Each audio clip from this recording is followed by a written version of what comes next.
ओम हरि श्रोतागण, आप सभी को मैं आज दुनिया की उत्पत्ति के समय में लेकर चल रहा हूं। पृथ्वी की उत्पत्ति आज से लाखों वर्ष पहले हुई थी और उसके बाद जीवों और मनुष्यों का हिंदू धर्म के अनुसार दुनिया में सर्वप्रथम मनु और सतरूपा ने जन्म लिया और दुनिया के समस्त प्राणी मनु और सतरूपा की संतान है। हिंदू धर्म के सबसे महत्वपूर्ण ग्रंथ जिसके हिसाब से दुनिया चल रही है वह है मनुस्मृति। मनुस्मृति को लेकर के लोगों के मन में कई प्रकार की भ्रांतियां उत्पन्न हैं। उन्हें हमेशा मनुस्मृति को लेकर हमेशा गलत तथ्य के बारे में बताया गया है, क्योंकि हमेशा दुनिया में केवल हिंदू धर्म को ही टारगेट कर बदनाम किया गया है और हम लोग या हमारे आसपास के लोग जो भी बातें या तथ्य उनके सामने आते हैं उसे बिना समझे बिना पढ़े उस पर विश्वास कर लेते हैं और हम अपने ही धर्म को कोसना शुरू कर देते हैं। आज हम उसी भ्रांतियों को दूर करने के लिए ये वीडियो आप सबके लिए लेकर आए। इस चैनल में आपको मनुस्मृति से संबंधित ही नहीं बल्कि हिंदू धर्म की सभी महत्वपूर्ण धार्मिक पुस्तिकाओं के बारे में जानकारी दी जाएगी। सर्वप्रथम आप चैनल को सब्सक्राइब कर लें और बेल आइकन को प्रेस करें। वर्तमान समाज में एक शब्द जो राजनीतिक सामाजिक रूप से बहुधा सुनने में आता है वह शब्द है मनुवाद, परंतु ना तो इसका अर्थ बताया जाता है ना ही यह कि मनुवाद की परिभाषा के क्या मायने हैं। अंग्रेज आलोचकों से लेकर वर्तमान समाज में दिखाई देने वाले तथा कथित मनु विरोधी राजनीतिज्ञों और भारतीय लेखकों ने मनुस्मृति का जो चित्र प्रस्तुत किया है वह बेहद भयावह, विकृत, एकांगी और पूर्व आग्रह से युक्त है, परंतु वह वास्तविकता से कोसों दूर है। संसार में व्याप्त किसी भी धर्म पुस्तक के आप दो पक्ष देख सकते हैं, उत्तम तथा अधम। इन सभी महानुभावों ने मनुस्मृति के उत्तम पक्ष की सर्वथा अवहेला करते हुए केवल अधम पक्ष की ओर ही अपना ध्यान केंद्रित किया है और यह दिखाने का प्रयास किया है कि सनातन हिंदू समाज कितना निकृष्ट और कितना विकृत है। इसी से देश विदेश में सनातन धर्म के प्रति भ्रांति उत्पन्न होती है और हमारे धर्म का हास्य होता है। मनुस्मृति को गाली सब देते हैं, परंतु यह कोई नहीं बताता कि मनुस्मृति में व्यक्तिगत चित्त शुद्ध से लेकर पूरी समाज व्यवस्था तक कई ऐसी उत्तम बातें हैं जो आज भी हमारा मार्गदर्शन कर सकती हैं। जन्म के आधार पर जाति और वर्ण की व्यवस्था पर सबसे पहले चोट मनुस्मृति में ही की गई है। सबके लिए शिक्षा और सबसे शिक्षा ग्रहण करने की बात भी इसमें सम्मिलित है। स्त्रियों की पूजा करने अर्थात उन्हें अधिकाधिक सम्मान देने, उन्हें कभी शोक न देने, उन्हें हमेशा प्रसन्न रखने और संपत्ति का विशेष अधिकार देने जैसी बातें भी हैं।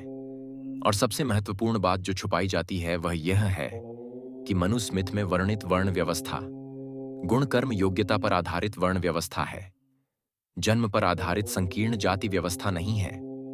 मनुस्मृति में केवल कर्म पर आधारित वर्ण व्यवस्था का उल्लेख किया गया है, किसी जाति अथवा गोत्रों का विवरण नहीं है। मनुस्मृति अध्याय 10 के श्लोक 65 में कहा गया है, शूद्रों ब्राह्मणता मेति ब्राह्मण चक्षयति शूद्रताम क्षत्रियाज जातमेवं तु विद्याद्वेश्यात् तथैव च। अर्थात शूद्र ब्राह्मण बन सकता है और ब्राह्मण शूद्रता को प्राप्त हो सकता है। इसी प्रकार क्षेत्रीय और वैश्यों में भी वर्ण परिवर्तन हो सकता है। प्रसिद्ध इतिहासकार एंटोनी रीड कहते हैं कि वर्मा, थाईलैंड, कंबोडिया, जावा, बाली आदि में धर्मशास्त्रों और प्रमुक्त मनुस्मृति का बड़ा आदर था। इन देशों में इन ग्रंथों को प्राकृतिक नियम देने वाला ग्रंथ माना जाता था और राजाओं से अपेक्षा की जाती थी कि वह इनके अनुसार आचरण करेंगे। इन ग्रंथों का प्रतिलिपिकरण किया गया, अनुवाद किया गया और स्थलीय कानून में इसको सम्मिलित कर लिया गया। बाइबल इन इंडिया नामक ग्रंथ में ली जैकोली ऑट लिखते हैं, मनुस्मृति ही वह आधारशिला है जिसके ऊपर मिस्र, पर्सिया, ग्रेसियन और रोमन कानूनी संहिताओं का निर्माण हुआ। आज भी यूरोप में मनु के प्रभाव का अनुभव किया जा सकता है। दूसरा पक्ष यह भी है, ईसाइयों के लिए बाइबल और मुसलमान के लिए कुरान और हदीस की तरह मनुस्मृति का अक्षरशः पालन करना किसी भी हिंदू के लिए प्रथम आवश्यकता नहीं है। और वर्तमान समाज में मनुस्मृति में वर्णित सिद्धांतों का कितना पालन हो रहा है यह कहने का विषय नहीं है, क्योंकि एक शब्द का पालन भी नहीं हो रहा है। आश्चर्य इस बात का है कि मनुस्मृति का विरोध वह लोग करते हैं जिन्होंने मनुस्मृति पढ़ना तो दूर उसकी छवि अभी तक नहीं देखी है, और व्याप्त वही व्यक्ति मनुस्मृति को जलाकर उसको जूते मारकर यह साबित करने का प्रयास करता है कि देखिए हम कितने सभ्य हैं।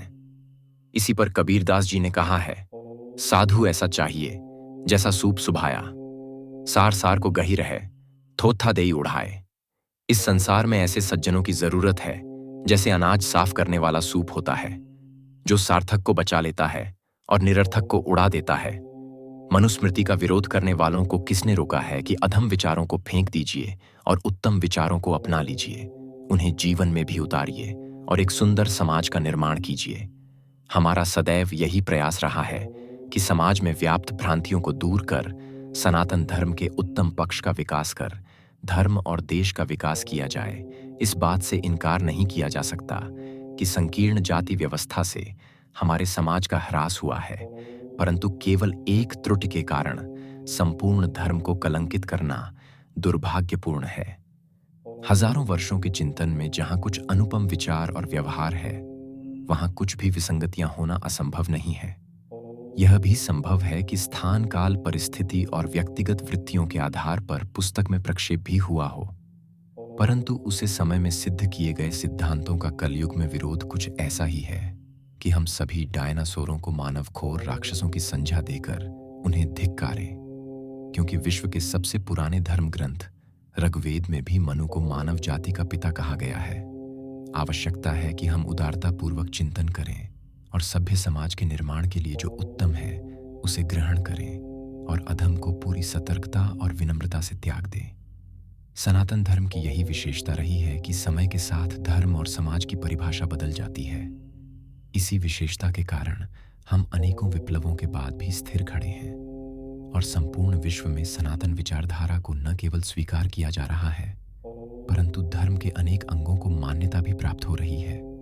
संक्षेप में इस वीडियो के संकलन का यही उद्देश्य है कि बुद्धिमान मनुष्य इस वीडियो को देखकर विचार कर, सत्य शोध कर उत्तम को ग्रहण करें और अधम को संपूर्ण रूप से त्याग दें।